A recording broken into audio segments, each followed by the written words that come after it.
Hi, everybody. Welcome to our YouTube presentation. I'm John Milewski, the host of Dialogue, and we're on the set of Dialogue at the Woodrow Wilson International Center for Scholars in Washington, D.C., where I've just concluded a fascinating discussion with two men with great insights into what's happening in Iran as they potentially pursue a nuclear weapon. Our guests are Robert Litwak, who is the Vice President for Programs here at the Center, and one of our public policy scholars, Michael Adler. Gentlemen, welcome. Thank you. Michael, let me ask you, how close is Iran to building a nuclear bomb?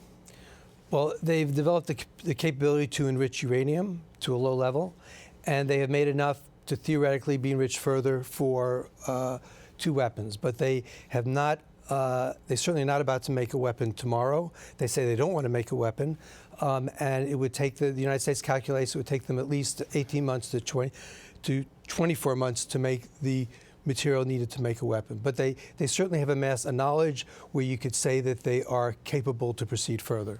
Rob, in the international efforts to stop the spread of nuclear bombs and nuclear weapons, who are the major players? I mean, we often view this debate as between the U.S. and Iran.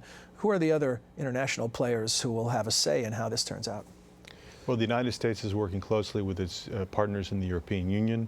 It's also, as part of Secretary Clinton's reset of relations with Russia, is working more collaboratively with Russia, and there's been concerted effort made with China to present Iran with a united front, in contrast to the unhappy experience leading up to the Iraq War, where there were sharp divisions.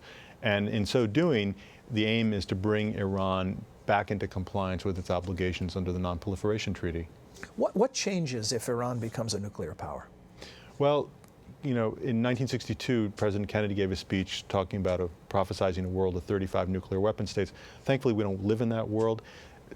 Obtaining nuclear weapons, states do it for sound reasons tied to their definition of national security. We live in a world of 9 nuclear weapon states, including North Korea. If Iran becomes a nuclear weapon state, there's a debate about whether that would trigger a cascade of proliferation or not. My own view, I'm not a nuclear pessimist. I think even if Iran became nuclear weapon state, countries would still carefully weigh whether they want to become a nuclear weapon state. Indeed, the experience in North Korea points in that direction, in that North Korea detonated a weapon and it's not triggered a cascade of proliferation with Japan, South Korea, Taiwan following suit.